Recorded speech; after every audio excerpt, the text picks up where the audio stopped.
Drage članice in člani, draga Ljudmila, Lojze, kot nekdanja predsednika krščanskih demokratov, kolegi poslanci in župani, predvsem pa dragi prijatelji, priznam, da vas je iskreno lepo videti po 3 letih, kajti 3 leta se nam že ni uspelo v živo srečati na kongresu Nove Slovenije.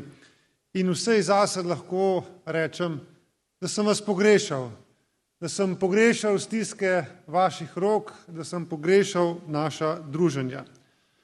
In danes, ko se znova dobivamo na kongresu, imamo priložnost, da si stisnemo roke, da si povemo tisto, kar smo morda čakali tudi 3 leta, predvsem pa da se vam zahvalim za vašo nesebično podporo v zadnjih 2 letih. Bila so to težka leta, ampak ravno zaradi vas, zaradi vaše trdne podpore, nam je v teh 2 letih uspelo vzdržati vse pritiske. In danes zagotovo lahko na preteklo pot gledamo z zadovoljstvom. Sami veste, da smo dolžnosti v vladi prevzeli marca leta 2020. In takrat je bila Slovenija popolnoma nepripravljena na soočanje s COVID krizo. Virusa nismo poznali, zaščitne opreme nismo imeli, cepiva ni bilo na vidiku in kljub vsemu smo morali pogumno zagristi v delo.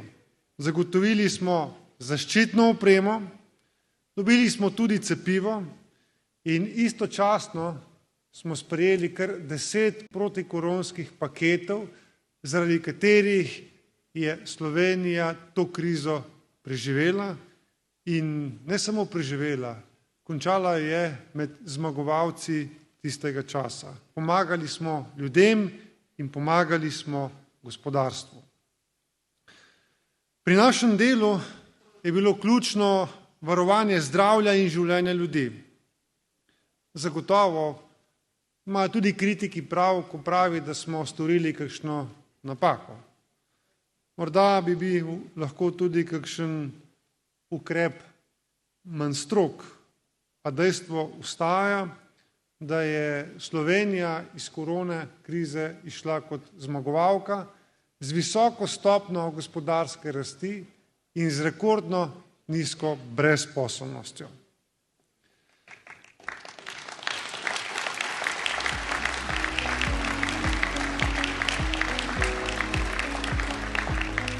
Dragi kolegi, Janez, Jernej, Mark, Boris, iskrena hvala, da ste se dali na razpolago domovini. In moj poklon za vaše izjemne in zagotovo neizbrisne dosežke. In Nova Slovenija je s tem dokazala, da smo pripravljeni in sposobni voditi tudi državo. Dragi poslanci, Jože, Iva, Andrej, Blaž, Aleksandar, Miha in Tadeja, ko smo kolegi ministri ministrovali, ste nam v parlamentu krili hrbet. Brez vas bi nam trda predla, marsikdaj. Hvala, ker ste nam nesebično stali ob strani, ko ste ure in ure preživeli ob vseh nesmislih koalicije. S tako poslansko skupino je bilo enostavno delati tudi v parlamentu. Hvala lepa vam.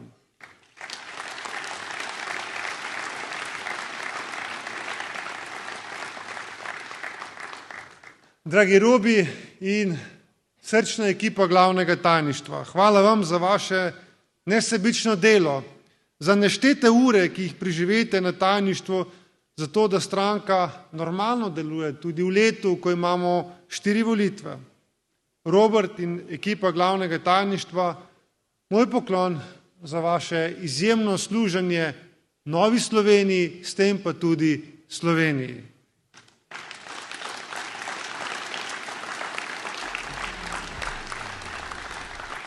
Drage članice in člani, leto 2022 si bomo zagotovo zapomnili zavedno. Ko smo že mislili, da smo upravili s korona krizo in da bomo končno normalno zaživeli, je na evropskih tleh izbruhnila vojna. Vojna, ki nas je vse skupaj postavila na neke nove preizkušnje. Opozoril ameriških obveščevalnih služb očitno ni nihče imel preveč resno. Bilo je skratka preveč neverjetno, da bi bilo v 21. stoletju še vedno možno priti do spopadov na evropskih tleh.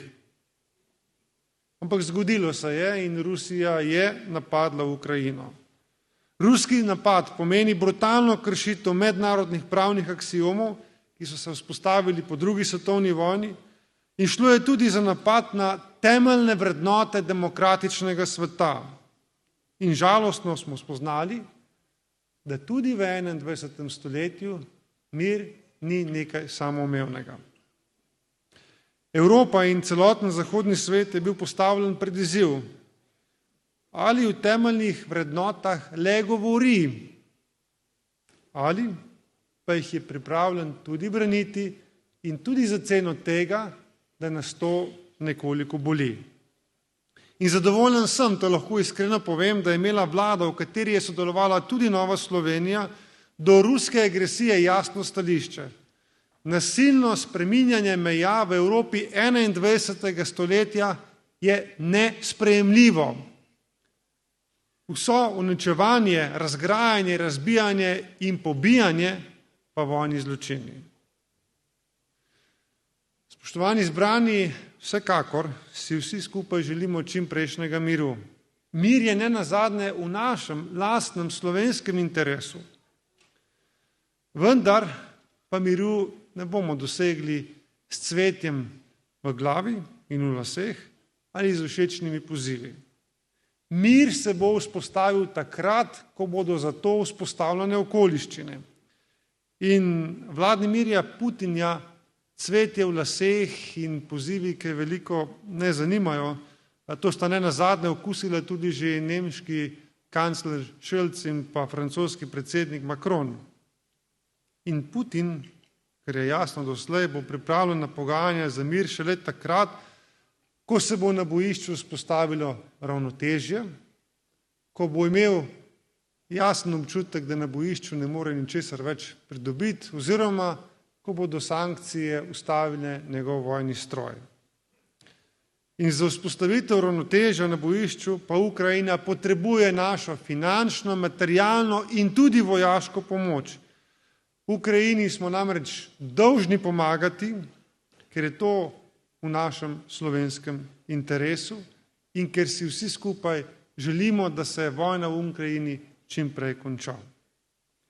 Dragi zbrani, ko se na primer Finska in Švedska priključujeta zavezništvu NATO in ko številne druge države povečujejo obrambne izdatke, pri nas Levica zahteva razprave o izstopu Slovenije iz NATO in znotraj sedanje vladne koalicije celo doseže razveljavitev pogodbe za Boxer. Vojna je praktično na našem dvorišču, zato je Urak odnesel šalo in pametne države poskrbijo za svojo varnost, nespametne pa še naprej tiščijo glavo v pesek. Naša vlada je v primeru Boxerjev zaključila proces, ki je tekel vse od leta 2017 dalje in ga je začela že Cerarjeva vlada.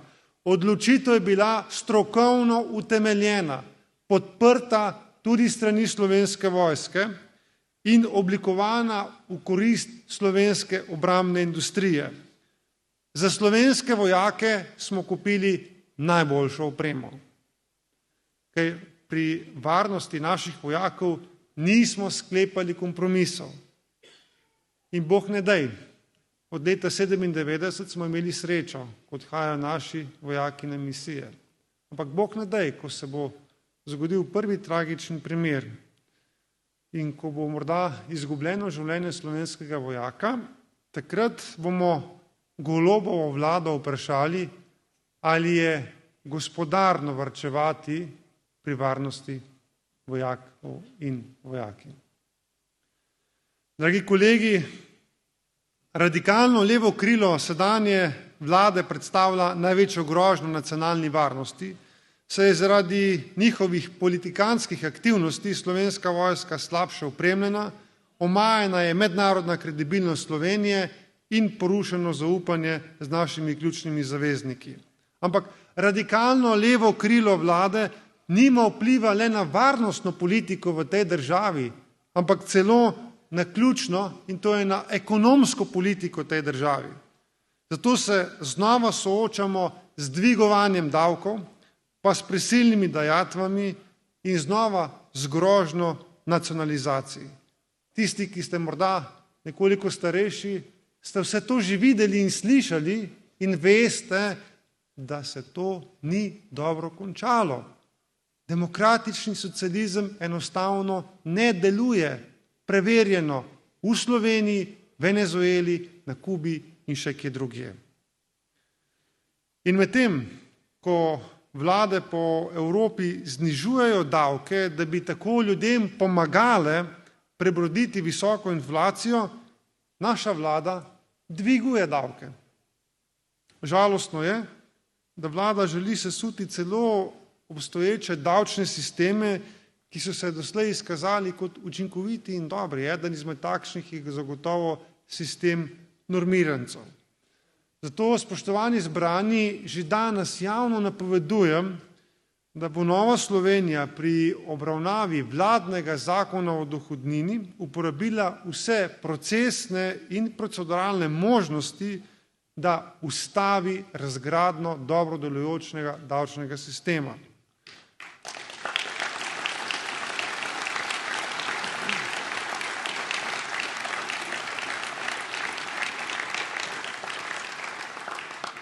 Prav nobene potrebe namreč ni, da bi spreminjali nekaj, kar deluje in nekaj, kar prinaša vsak mesec konkretne davčne vire. Drage članice in člani, Nova Slovenija je na strani delovnih in ustvarjalnih ljudi. Nova Slovenija je na strani družin. Prav zato smo v zakonodajni postopek vložili tudi naš zakon o dohodnini, ki predvsem krepi prihodke slovenskih družin, vseh slovenskih družin. Z našim predlogom bi slovenskim družinam zagotovili dodatnih 39 milijonov evrov. Teh 39 milijonov evrov bi ostalo v žepih slovenskih družin. In to je prispevek Nove Slovenije za krepitev srednjega razreda v tej državi, ki ga krvavo potrebujemo, če želimo kot družba tudi napredovati.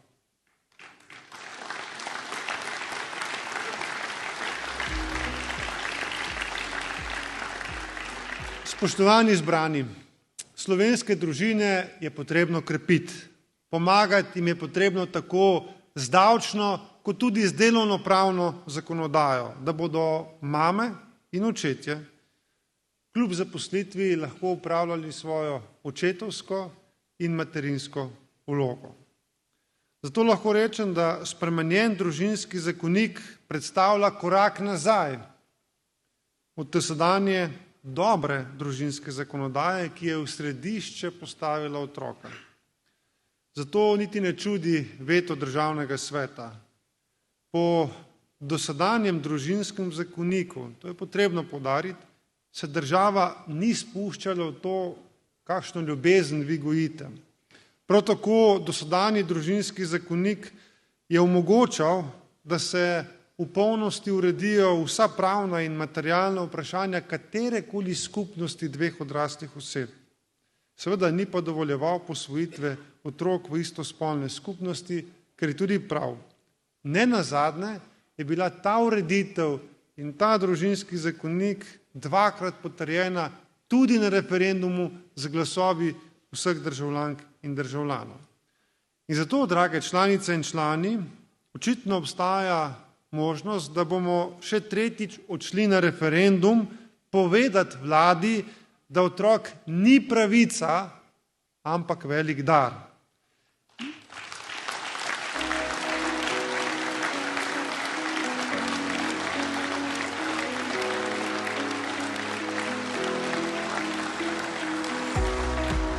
In da je lahko samo ženska mama in da je lahko samo moški oče.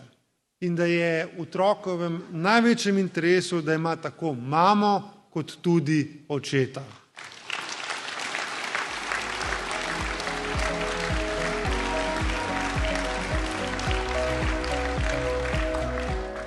Dragi prijatelji, kot napovedujejo strokovnjaki, nas čaka težka zima.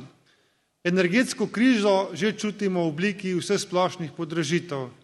Najverjetneje pa se boste spominjali, če zavrtimo čas nazaj začetkov korona krize.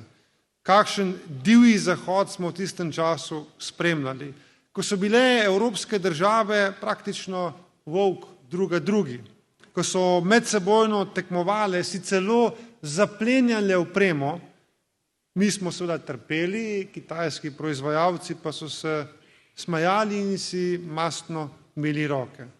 Vse dokler se Evropa ni streznila in se odločila za skupen in enoten nastop. In takrat so se šele stvari začele normalizirati. In zdi se, da se v primeru energentov evropska zgodba ponavlja. Vsaka evropska država trenutno gleda le nase.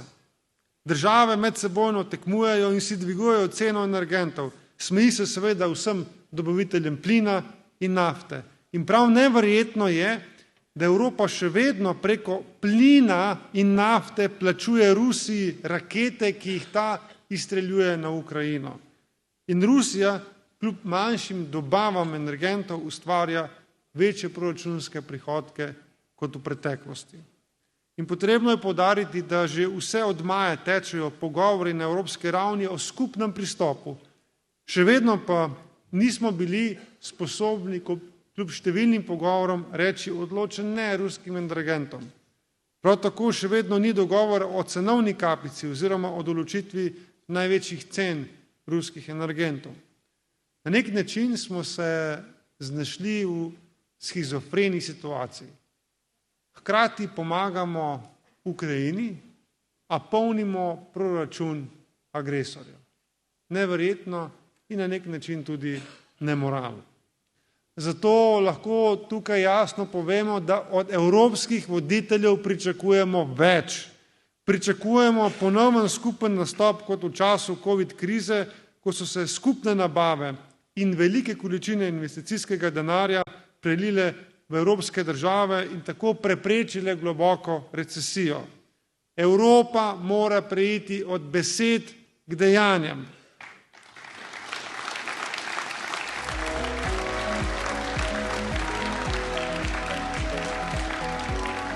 Za zmanjšanje evropske energetske odvisnosti je jasno, da ni le dovolj govoriti o obnovljivih virih, ampak se bo potrebno ukvarjati tudi z vprašanjem, kateri so tisti zeleni viri, ki bodo prispevali k energetski neodvisnosti in samooskrbnosti Evrope. Tukaj sam vidim dve tehnologiji, ki bi srednjeročno Evropi lahko zagotovile energetsko neodvisnost. To sta jedrska in vodikova tehnologija. To velja tudi za Slovenijo in če želimo biti energetsko neodvisni najprej sami, potem je drugi blok nuklearne elektrarne na Krškem nuja in z investicijo bi morali začeti že včeraj, ne pa da se še vedno cinca.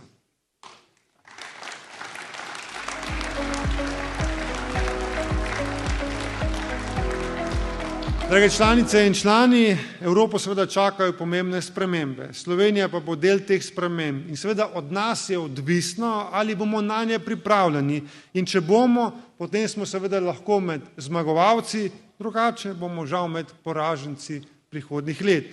In v naslednjih mesecih slovensko vlado čakajo 3 ključne domače naloge. Prvič, zagotoviti pomoč gospodarstvu. Ta pomoč mora biti hitra, enostavna. Podjetja pomoč potrebujejo takoj in ne januarja ali marca, ko bomo le preštevali še število brezposelnih. Če bo pomoč zbirokratizirana ali nezadostna, potem podjetnikov niti ne bo potrebno več terati z bajoneti v morje, ampak bodo odšli sami.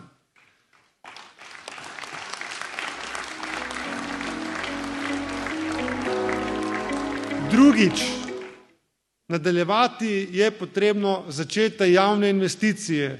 Številne investicije prejšnje vlade so žal ustavljene. Upočasnilo se je tudi črpanje evropskih sredstev. Prav državne investicije pa lahko v času sedanje krize bistveno izboljšajo kondicijo našega gospodarstva. Zato sedaj ni čas za politikantske revizije, ampak za smele vizije. Tretjič, prenova zdravstvenega sistema. Glejte, najedli smo se parol o javnem zdravstvu. Kar resnično potrebujemo, je vsem dostopno javno zdravstvo. Mi želimo švicarske in nemške modele prenesti na slovenska tla. Zdravnik, ki je usposobljen in ki je od zdravniške zbornice dobi licenco, da lahko upravlja svoje dejavnosti, naj to upravlja kjerkoli v Sloveniji, ne glede na to, kako je organiziran njegov delodajalec, kot SP, DO, kot javni zavod.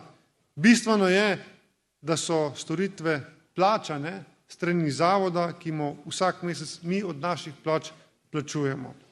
In nadaljnje sprenevedanje in vztrajanje na socialističnih konceptih državnega zdravstva bo slovenski zdravstveni sistem dokončno potopilo, zato tudi zdaj javno napovedujem, da smo v Novi Sloveniji pripravljeni zagotoviti vladi svoje glasove za spremembo ZZZS-ja in za preoblikovanje upravljanja javnih zdravstvenih zavodov.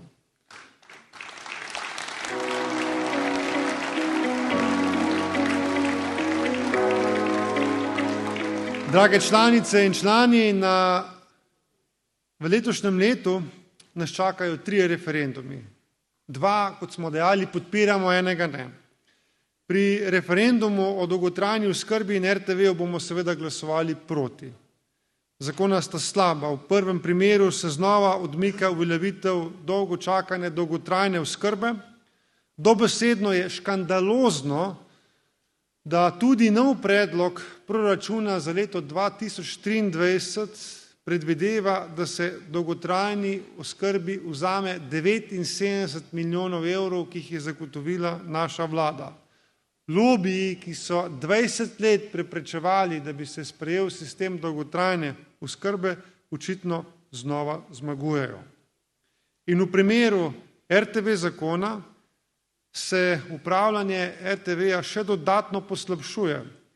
Vladni predlog namreč predvideva, da namesto demokratično izvoljenega parlamenta z RTV-jem upravljajo kar nevladne organizacije. Seveda bomo tudi tukaj rekli odločni ne, proti. Smo pa povedali,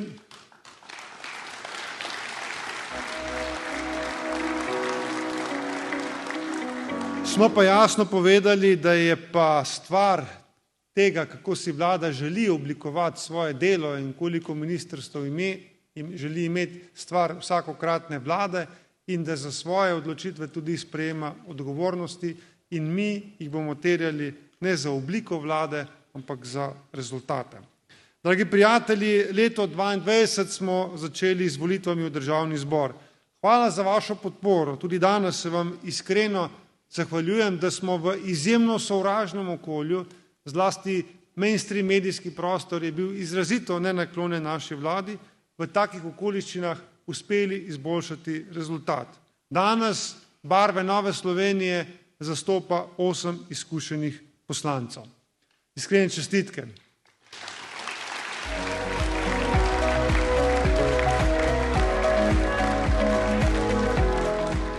In že čez dober teden dni pa nadaljujemo s predsedniškimi volitvami. In predsednik je seveda nekdo, ki povezuje, združuje in motivira ljudi. V začetku septembra med predstavljenimi kandidati takšnega enostavno nismo našli. In zato smo ga poiskali v naših lastnih vrstah. In hvaležen sem Janezu Ciglerju Kralju, da se je odzval vabilu. Kajti v njem smo številni člani Nove Slovenije videli točno tisto, kar predsednik mora biti. V prvi vrsti blizu ljudem. Najprej mora razumeti ljudi, da jih lahko združuje in navdušuje. In ja, Janez je vrednotam krščanske demokracije predan, ne v besedah, ampak tudi v dejanjih. On te vrednote živi in v času volilne kampanje je edini, ki jih jasno in brez sramu zagovarja. Odločno poudarja, da se bo zavzemal za to, da bodo vrednote, na katerih smo Slovenci živeli tisočletja, in da bodo te vrednote tudi v prihodnost temelj Evrope in seveda naše družbe. In potrebno je poudariti, da med predsedniškimi kandidati je edini, ki je glasoval proti sedanjemu predlogu družinskega zakonika, tega ni zmogel niti Anže Logar.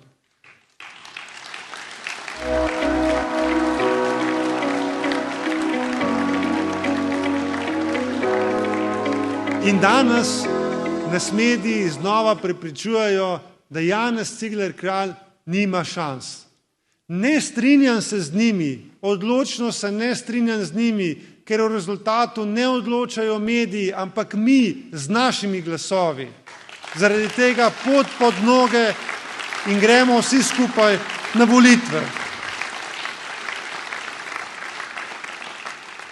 Desni blok ima na tokratnih predsedniških volitvah dva predsedniškega kandidata. Zagotovo bo eden izmed njih v drugem krogu. In prav dober rezultat Janeza Ciglerja Kralja bistveno izboljšuje možnost zmage desnosredinskega kandidata.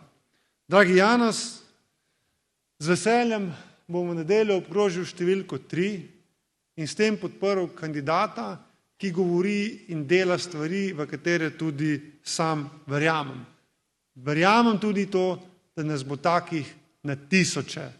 Od danes tukaj dalje gremo na teren, primamo ljudi za roke in jih v nedeljo pripeljemo na volitve za odličen rezultat Janeza Ciglerja Kralja.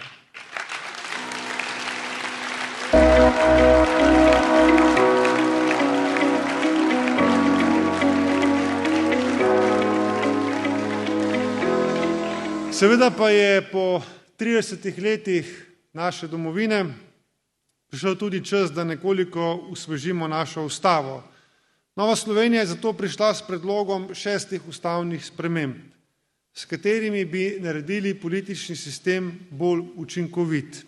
Kajti prav učinkovitejši politični sistem pripomore k temu, da lažje in hitreje odpravljamo vse težave, ki jih imamo v družbi.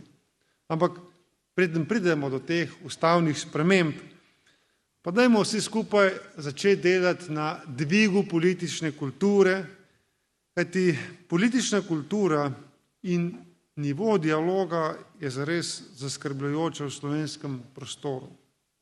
Vse splošno predalčkanje, etiketiranje praktično postaja nacionalni standard. Ni pomembno več, kaj znaš, ampak žal, čigav si. In v tem tednu nam tako poslanci SDS-a očitajo, da paktiramo svobodo. Koalicijski poslanci pa nam na drugi strani očitajo, da nagajamo vladi z blokado njihovih davčnih zakonov. Povem vam, prav v tem tednu sem se sestal tako z Janšo, kot tudi z Golobom. Z Janšo zaradi urejanja pravic svojcev padlih v vojni za Slovenijo, z Golobom pa zaradi davčnih zakonov. In po teh dveh sestankih danes spremljamo vse splošno zmerjanje po socialnih omrežjih, etiketiranje, obtoževanje in zato vsem jasno in glasno povem, v Novi Sloveniji ne delamo za Janšo, ne za Goloba, delamo pa za Slovenijo in njene ljudi.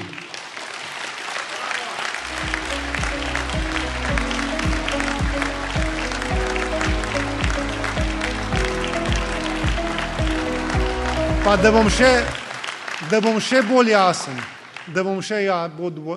jasen, prvič, Nova Slovenija se ne pogaja za vstop v vlado z Golobom. In drugič, Nova Slovenija se tudi ne drži opozicijske krilatice, tem slabše za vlado in državo, tem boljše za nas. Tega mi ne delamo in to zavračamo.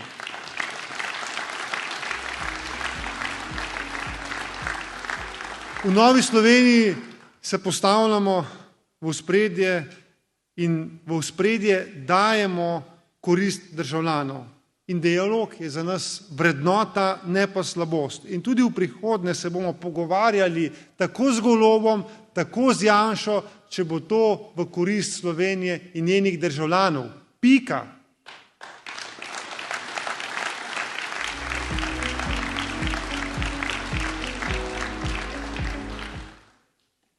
Nihče, ampak res nihče nam ne bo govoril, kaj smemo in česa ne smemo in s kom se smemo pogovarjati in s kom se lahko. Naša osnovna prioriteta so ljudje in naša domovina. Zato smo bili izvoljeni smo bili, da delamo za skupno dobro. To je vrednota, ki jo bomo zasledovali pri našem delovanju tudi v tem mandatu.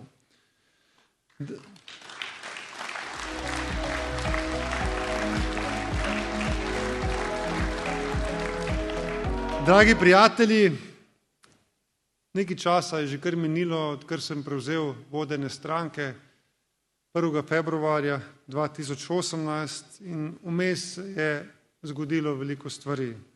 Imel sem veliko priložnosti, veliko preizkušenj.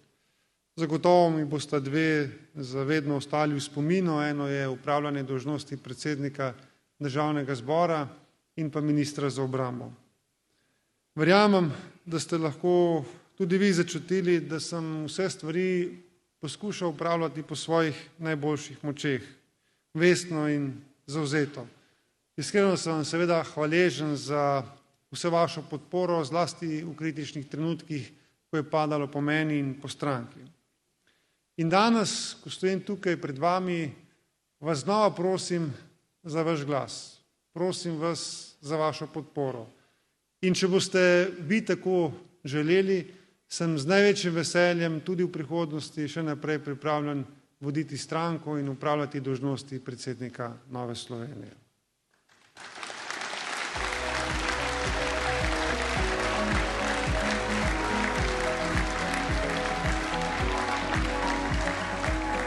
Novo Slovenijo nameravam razvijati v moderno stranko, ki pa se ne bo sramovala temeljnih vrednot, na katerih je zrasla naša družba.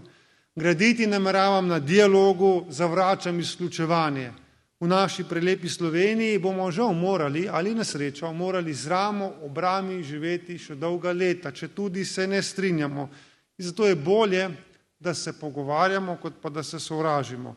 In zato se bom iskreno trudil predvsem iskati naše skupne imenovalce, ne pa naših razlik.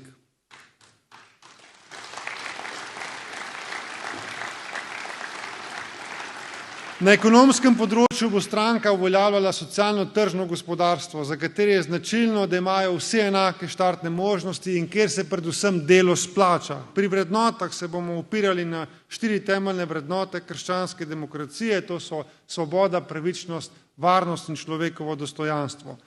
Moje temeljno poslanstvo pa bo v prihodnjih letih med nami vsemi zgraditi samozavest, da Nova Slovenija zna in zmore.